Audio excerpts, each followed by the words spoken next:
Boa noite, pessoal. Aqui é o professor Riane, do Instituto Federal Sudeste de Minas Gerais, campus Juiz de Fora. Nós vamos dar sequência aqui para a nossa disciplina de Circuito CC, né, para a turma de Eletromecânica, primeiro período do curso modular, ok? Então, peço licença aí para entrar nos lares de vocês, nas residências, no local de trabalho, aonde vocês estiverem, né, para poder participar junto com a gente aqui dessa aula. Eu tenho certeza que vai ser uma benção, ok? Vamos comigo, porque hoje nós vamos tratar das leis de Ohm, né? Começamos um pouco invertido, começamos pela segunda lei de Ohm, né? Até chegar na primeira. Por quê? A primeira lei de Ohm tem muito a ver com circuito, já com a análise de circuito, deixei para o finalzinho, deixei reservado aqui de maneira especial para nós, beleza? Mas nós vamos agora começar pela segunda lei que nós anunciamos ontem, na aula de ontem. Quem aí lembra qual é a segunda lei, a lei de Ohm? Vou colocar aqui para nós, ó. Tá aqui, quer ver? Isso, tá aqui, ó. Apareceu a resistividade de um pedaço de material, de um pedaço de fio condutor, de um pedaço de cabo, de um pedaço de trilho de aço, pode ser medida através de que mesmo, pessoal? A resistência desse pedaço de material é a resistividade vezes o comprimento dividido pela área, pela seção transversal desse material. Quem tiver dúvida, basta pegar os slides da aula passada, que lá essa segunda lei de Ohm está muito bem explicada em detalhes, com exemplo de aplicação. Ok? Então, olha só, prestem atenção. Qual é o exercício aqui, pessoal? Eu vou começar por esse exercício bem rápido, bem simples, só para a gente trabalhar um pouco o algebrismo aí, para pular direto para a primeira lei de Ohm, que é o objetivo principal dessa aula aqui. Tá bacana? Então, vamos lá. O exercício aqui é o seguinte. Nós temos um trilho de aço, né, de um bonde elétrico, que possui, né, uma área de seção transversal de 56 centímetros quadrados. Olha que bacana, ele já te deu a informação da área pronta aqui, ó. Então basta a gente converter o centímetro quadrado para metro quadrado. Não se esqueçam, né, que todas as equações a gente trabalha com o Sistema Internacional de Unidades, o SI. Eu não posso entrar com esse valor de área aqui em centímetro ao quadrado. O único cuidado que eu tenho que tomar é transformar centímetro quadrado para metro quadrado, tá? Porque já te deu informação de área. Pessoal, preste atenção que em muitos exercícios, ao invés dele te dar a área, ele pode te dar o diâmetro. E aí você tem que calcular a área daquela seção de fio condutor, de cabo, por aí vai, né? Basta usar πr ao quadrado, que é o cálculo da área de uma seção circular, beleza? Nesse caso aqui, ele já te deu a área dessa seção transversal, né, de um trilho, que não é circular, né, por isso que talvez ele tenha te dado já, ele tem um formato um pouco diferente, né, e talvez ele tenha te dado já esse valor da área por conta disso. Só que lembre, como é que eu transformo de centímetro quadrado para metro quadrado? Né? Se alguém tiver alguma dúvida aí de como fazer essa conversão de unidades, né, pega um tutorial na internet, pesquisa, pega um livro, tira dúvida com a gente, né, porque é muito tranquilo, é muito simples, basta uma breve recordação de alguns minutinhos, já vai ficar craque aí, bacana, para fazer essa transformação. Né? Então, de centímetro ao quadrado, eu vou levar para decímetro e depois para metro quadrado. Né? Como aqui é a área está ao quadrado, cada casa que eu ando, eu multiplico por 10 elevado a menos 2. Então, 56. Então, 56 centímetros quadrados, na verdade, vai ser 56 vezes 10 a menos 4 metros quadrados. Se alguém tiver dúvida, depois manda lá no Telegram, né? Dá uma pesquisada, que é bem tranquilo, tenho certeza que eles vão tirar isso aí de letra. Tá? E ele te perguntou qual é a resistência para 10 quilômetros de trilho. Né? Eu posso utilizar para isso a segunda lei de Ohm. Ele te deu a resistividade do aço, o material que é feito o trilho, tá? O trilho desse bonde elétrico. A resistividade do aço é 3 vezes 10 elevado a menos 7 ohms metro. Ok? Então, olha só. A primeira coisa que a gente vai fazer, pessoal, é usar a equação aqui da segunda lei, de Ohm. Ok? E aí eu vou começar a substituir os valores. Olha só. A resistividade, 3 vezes 10 elevado a menos 7, né? Vezes o L, o comprimento de 10 km de trilho. Cada 1 quilômetro são 1.000 metros. Né? Então, cada quilômetro é 10 elevado à terceira, 1.000 metros. Se eu tenho 10 quilômetros, 10 vezes 1.000, que é 10 elevado à terceira. Okay? 10 elevado a mais 3. Dividido pela área da minha seção desse trilho de aço. Qual que é a área da minha seção? 56 centímetros quadrados. Comentei agora há pouco, né? Eu não posso usar aqui centímetro quadrado, não posso usar aqui quilômetro. Eu tenho que referenciar tudo para metro, aqui em cima no comprimento, e metro quadrado aqui embaixo no denominador, que é a área, né? Então, 56 centímetros quadrados vai ser, na verdade, 56 vezes 10 a menos 4 metros quadrados. Passo de centímetro quadrado para decímetro quadrado, depois para metro quadrado, né? Como é área, é ao quadrado, cada casa que eu ando, eu multiplico por 10 elevado a menos 2. Andei 2 casas, portanto, multipliquei por 10 elevado a menos 4. Show! Sem dificuldades? Moleza, né, pessoal?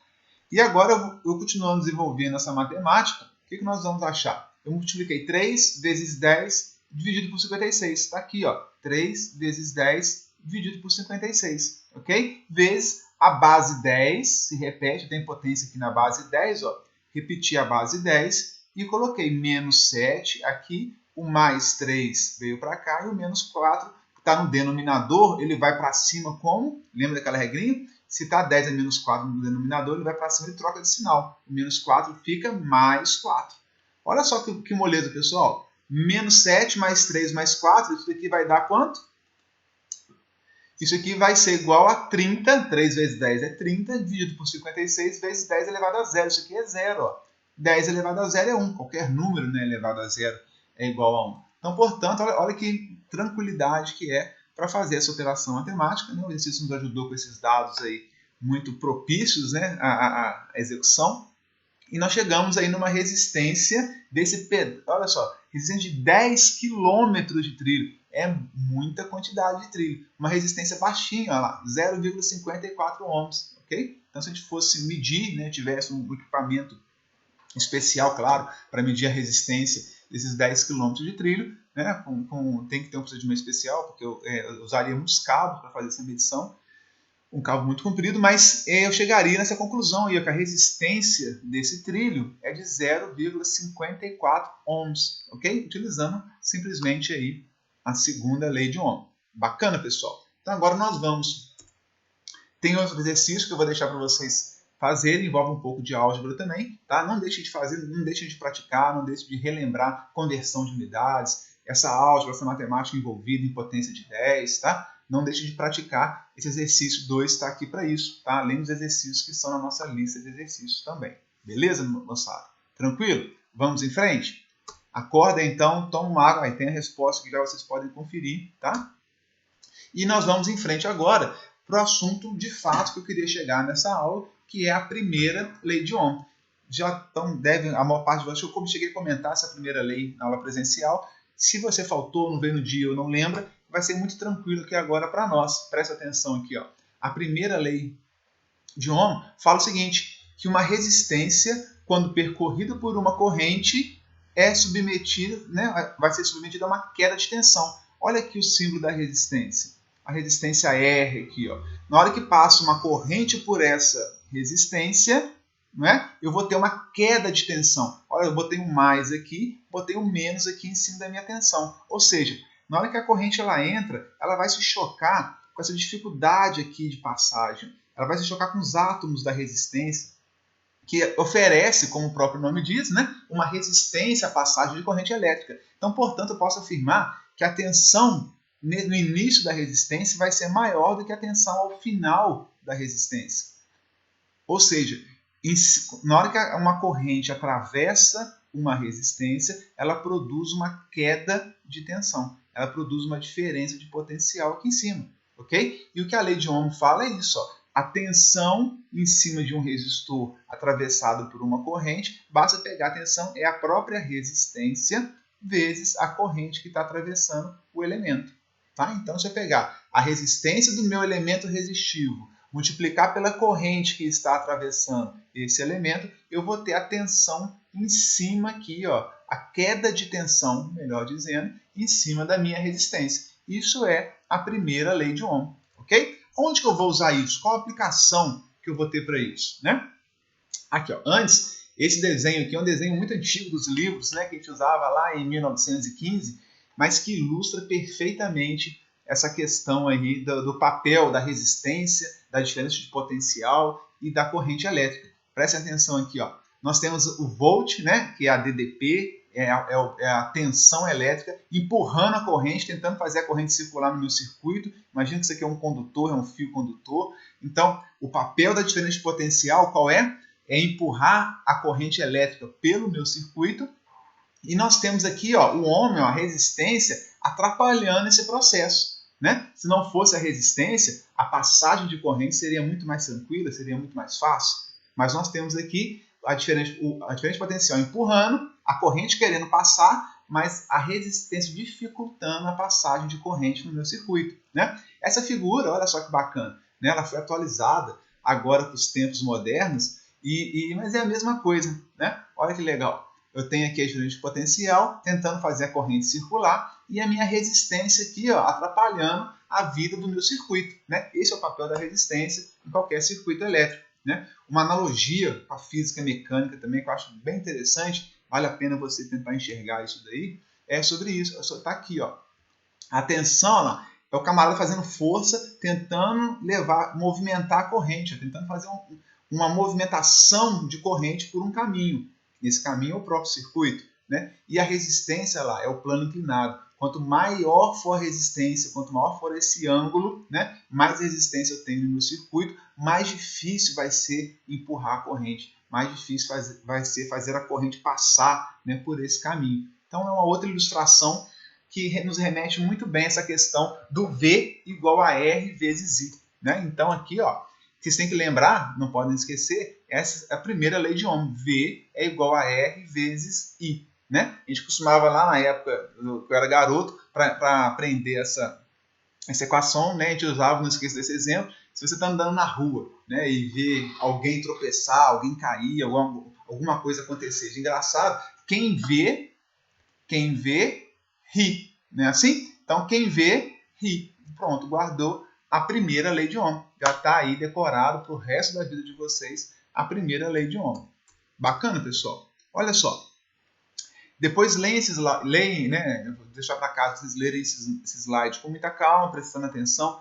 Várias coisas que eu estou falando aqui, né, está descrito aqui de uma maneira bem mais didática. Né? Então, o importante é, né, a corrente ao ser atravessada, na hora que a corrente atravessa uma resistência elétrica, ela vai provocar um aquecimento, essa dificuldade da passagem de corrente, esses elétrons se chocando com os átomos do meu elemento resistivo, isso produz um aquecimento. Esse aquecimento a gente chama aqui de efeito Joule. Essa colisão, né, provoca aquecimento na resistência, que a gente fala efeito Joule. Onde que a gente pode ver isso muito claramente? Na resistência do nosso chuveiro. Né? Então, a resistência do chuveiro, na hora que a corrente elétrica está passando por esse elemento resistivo, ele vai esquentar, vai produzir calor, a água em contato com essa resistência, a água aquece e é onde a gente tem nosso banho quente. Não é isso? As lâmpadas antigas, incandescentes, é a mesma coisa. Né? Eu tinha um elemento ali, um filamento de tungstênio, que nada mais é do que um elemento resistivo de tungstênio.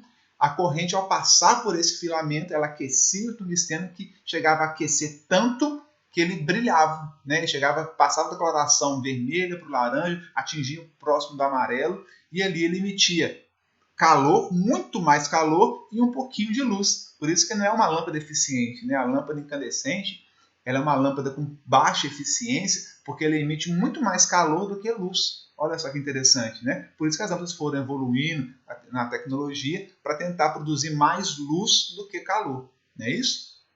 Mas esse é o processo, né, que a gente está explicando aqui da primeira lei de Ohm. Joia, pessoal?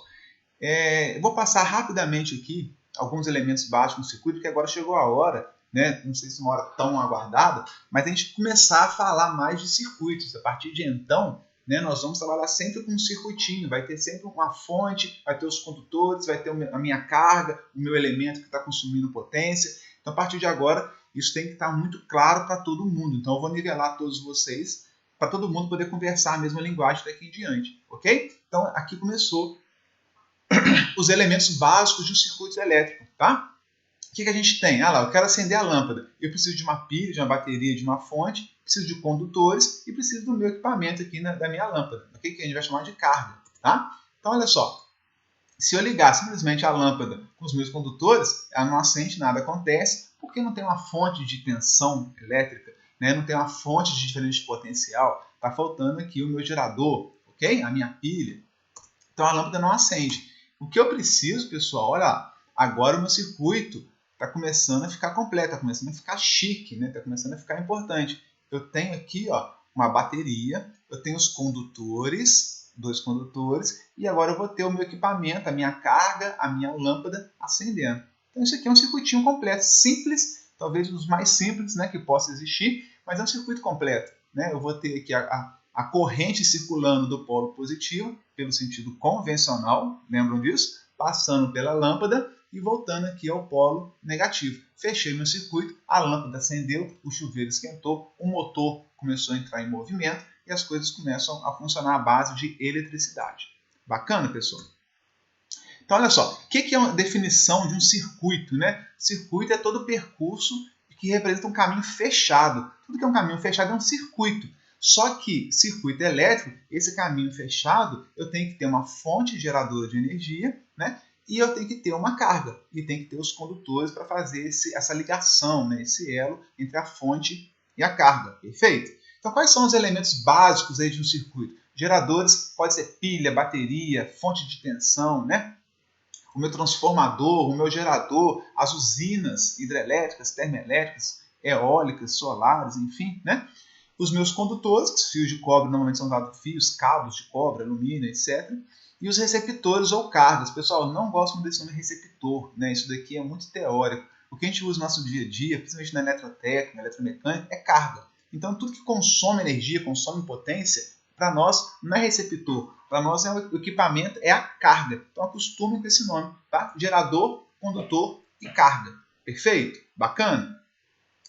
Vai anotando as dúvidas aí para depois rever o vídeo, para depois perguntar aos colegas, perguntar no nosso grupo no Telegram, né? Então não deixe de anotar as dúvidas, não deixe passar nada não, vá anotando aí. Eu não posso, né? O bom é na aula presencial, que eu pergunto na hora, vocês têm a dúvida, mas não seja por isso. Estamos à disposição aí no grupo para tirar dúvidas. Beleza, pessoal? Aqui uma ilustração, né, do gerador, dos condutores e da corrente circulando. E mais uma explicação, né, que os geradores produzem energia, alguns exemplos de gerador, baterias, fontes de tensão, das cargas e dos condutores. Está bem mastigado, bem detalhado o material, para vocês lerem, estudarem com calma. Quer dizer, né, a aula não termina na hora que o vídeo acaba, né, vocês já perceberam isso? Na hora que o vídeo acaba, é hora de você ler o material com mais atenção, tentando se remeter ao que foi dito no vídeo, né? É hora de você talvez rever alguns trechos do vídeo para consolidar o conhecimento. É hora de você realizar exercícios, né? Executar, fazer exercício mesmo para fixar o conhecimento, treinar a matemática, né? Então, infelizmente, né, a aula, o curso não se restringe a assistir às videoaulas ou participar de uma aula síncrona, né? Vai exigir de vocês aí um compromisso, um estudo em casa, né? Ah lá, pessoal. Aqui o circuitinho que eu falei básico, né? Tá tudo fechado aqui. Leiam essa descrição depois, vocês vão entender, para ficar tudo bacaninho, ok? Aqui é interessante, vocês vão pegar outras fontes, outros livros, né? Exercícios por aí, e pode ver a fonte de tensão representada dessa forma aqui, um mais ou menos, um tracinho maior ou menor. Pode ser dessa forma, a fonte corrente contínua, e aqui é corrente alternada, né? A partir do segundo módulo, vocês vão trabalhar muito com essa fonte de corrente alternada, né? Por enquanto, só corrente contínua, mais e menos, mais e menos. Isso significa uma fonte de tensão contínua. E o nosso elemento hoje para representar circuitos como carga, como equipamento, chuveiro, lâmpada, seja lá o que for, nós vamos usar aqui inicialmente o resistor, o símbolo do resistor, para simbolizar a nossa carga, né? Vocês vão ver que no segundo módulo, quando vier SA, vão ter indutores, vão ter capacitores, vão ter mais elementos aí para trabalhar como carga. Por enquanto aqui, primeiro módulo, análise de circuito de corrente contínua, né? O resistor está de bom tamanho e já dá para fazer muita coisa com ele, vocês vão ver. Ok? Acompanha comigo.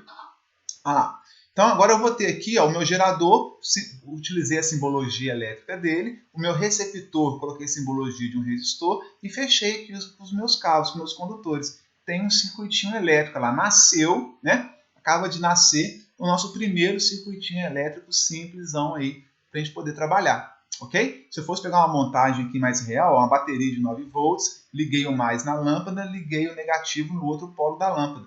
Eu posso representar essa minha montagem através de um circuito elétrico. Olha que bacana. A minha fonte de 9 volts da bateria vira aqui o meu símbolo elétrico da minha pilha ou bateria, né? Tem os meus condutores e a minha carga agora é a lâmpada. Eu vou representar a minha lâmpada como uma resistência, de uma maneira bem simples, como se fosse uma lâmpada incandescente, para a gente poder trabalhar inicialmente com circuitos elétricos, tá ok? Então, olha só, aqui está um esquemático virando circuito elétrico, uma montagem próxima do que seria a realidade, transformada em circuito elétrico. A partir daqui a gente consegue fazer muita coisa legal, beleza?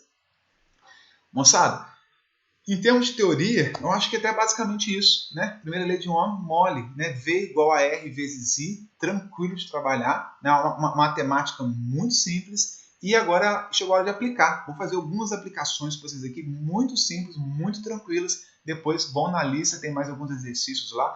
Fiquem à vontade para buscar mais exercícios e informações, né, aonde vocês conseguirem encontrar, ok? Uma dica que livro de Física 3 de ensino médio, qualquer livro de Física 3 de ensino médio, também tem muitos exercícios de vestibular com relação, né, à primeira lei de Ohm, a segunda lei de Ohm. Então, vocês podem pegar, inclusive, não só os livros de circuitos, os livros técnicos, né, de circuitos elétricos, mas vocês podem pegar também os livros de física, física do terceiro ano, da terceira série, Física 3. Qualquer livro vai ter aí dezenas e dezenas de exercícios para vocês praticarem, tá? Moçada, olha que exercício bom para fazer no final de noite, para praticar, para dormir tranquila, né? Com a consciência tranquila de que aprendeu o conteúdo, que aprendeu a matéria, que circuitos é fácil. Alguns falam que circuitos é difícil, mas até agora, olha que tranquilidade, né? Talvez a gente até derrube esse mito que é difícil e vai tentar simplificar aqui ao máximo para vocês entenderem passo a passo até chegar no circuito mais complexo e você atendendo o basicão aqui, lá no circuito mais difícil, mais complexo, vão tirar de letra, eu tenho certeza, ok? Contem comigo, vamos lá. Olha lá, exercício 3. No circuito abaixo, o resistor... cadê o resistor? Então, vamos identificar circuito aqui, ó. O resistor está aqui. O resistor limita a corrente desse circuito aqui em 5 amperes. Então, ele está informando para nós que na hora que eu utilizei esse resistor, que eu não conheço o valor, não sei quantos ohms ele tem, ele limitou a corrente em 5 amperes. Ok? E ele falou o seguinte, que essa bateria aqui, ó, a minha fonte, ela tem 10 volts. Então eu tenho uma fonte de 10 volts, tenho uma corrente circulando de 5 amperes, eu tenho uma resistência desconhecida, que eu não sei qual o valor. Ele quer que você determine, utilizando aí a primeira lei de Ohm, né, qual é o valor dessa resistência. Como é que a gente faz isso? Tranquilo? Vamos usar a primeira lei de Ohm. Olha lá, V igual a R vezes I. Se eu substituir os valores, qual é a tensão da fonte? 10 volts. Aos 10 volts aqui. Ele me falou que a corrente que está circulando no meu circuito é uma corrente que passa pela resistência, é uma corrente de 5 amperes. Ok? A informação que eu não tenho e quero saber é justamente o valor desse R. Opa, como é que eu faço esse cálculo aí, então? Passo 5 para lá dividindo, né? A resistência, portanto, é igual a 10, passo 5 dividindo 10 volts dividido por 5 amperes. Olha só, resistência de 2 ohms. Mais fácil que isso, né? Só mastigar Maria Mole, né? Costumo dizer, muito fácil, tranquilão. Né? Faz conta de que dá para fazer de cabeça, claro que é um exercício bem simples inicial, mas percebam que, né, que nasce disso aí mesmo, é simples mesmo, é para ser fácil, né? A gente não pode ficar complicando não, né? Então descomplica, simplifica, presta atenção, adquire uma bagagem teórica, né? adquire uma bagagem matemática, física, que vocês não vão ter dificuldades em nenhum tipo de circuito. Show plus? Bacana? Mais um exercício então, para ver se vocês conseguiram entender, né? Aqui ele falou o seguinte, ó, uma lâmpada elétrica consome 1 ampere, operando um circuito de corrente contínua de 120 volts. Qual é a resistência do filamento da lâmpada? Bem parecido com o outro, né? Muito parecido. Para não ficar só enunciado, a gente está começando a treinar, entender circuito elétrico, desenho o circuitinho aqui, ó, 120 volts, tem aqui, ó, 1 ampere circulando, a minha lâmpada, o filamento da lâmpada aqui, ó, voltando para a fonte. Aqui eu nem desenhei a bateria, nem desenhei o símbolo de fonte. É uma outra maneira que vocês vão encontrar muito em circuitos por aí. Eu não desenhei, mas o circuito está fechado. Aqui entendo que eu coloquei uma tensão de 120 volts entre esses dois terminais. Existe uma DDP, uma diferença de potencial entre esse terminal e esse terminal de 120 volts corrente contínua. Ok? Tensão contínua. Então, olha só. O que eu vou dizer? Já estamos mais espertos, né? Eu sei que V é R vezes I. Portanto, R é V dividido por I. O I estava para cá, passei dividindo. R é V dividido por I. Ok? A tensão é de 120 volts, a corrente é de 1 ampere. Ó, mole, mole, mole. Eu tenho uma resistência da lâmpada, do filamento da lâmpada, de 120 ohms. Viu? Muito fácil, uma repetição, muito tranquilo. Não é isso, pessoal? Dúvidas, né? Não deixe de compartilhar com a gente. Por último, vamos fazer mais um exercício aí, só para batalhar um pouquinho mais essa questão da primeira lei de Ohm, né? E aqui agora o caso é uma campainha residencial que tem uma resistência elétrica de 8 ohms e precisa, para ela funcionar, funcionar na forma ideal, com o barulho que se espera, né, dessa campainha, tem que ter uma corrente circulando por ela de 1,5 amperes para ela funcionar. Né? Então, qual é a tensão que eu tenho que aplicar nessa campainha para que ela venha tocar de maneira correta? Desenhe o circuito. E acho que eu não desenhei o circuito, vou deixar para vocês desenharem aí em casa, tá? Só tem as equações aqui. De novo, pessoal, vou usar a primeira lei de Ohm, né? Eu tenho aqui 8 ohms, que veio para cá, que é a minha resistência. A corrente, para ela funcionar adequadamente, é de 1,5 amperes. Portanto, a tensão que eu preciso para ela funcionar com 1,5 amperes, já que ela tem 8 ohms, vai ser uma tensão de 12... Opa, está errado aqui, por favor, corrijam para mim. Né? É 12 volts. Ctrl+C, Ctrl+V aí, me traiu nessa. Então, por favor, corrijam. É de 12 volts. Beleza, pessoal? Então, eu preciso de uma tensão de 12 volts. Desconsiderem esse símbolo de ohm aqui. Eu preciso de uma tensão de 12 volts para poder fazer minha bateria, a minha campainha funcionar com 1,5 ampere, né? Sendo que ela tem 8 ohms de resistência interna. Bacana? Esse exercício 6 eu vou deixar para vocês fazerem em casa e praticarem, tá? Aqui envolve algumas... É a mesma coisa, só que eu preciso trocar... Aqui tem miliampere, tem quilo-ohm, que é 12 quilo-ohms, são 12 mil ohms, né? 8 miliamperes, lembra do miliampere? Né?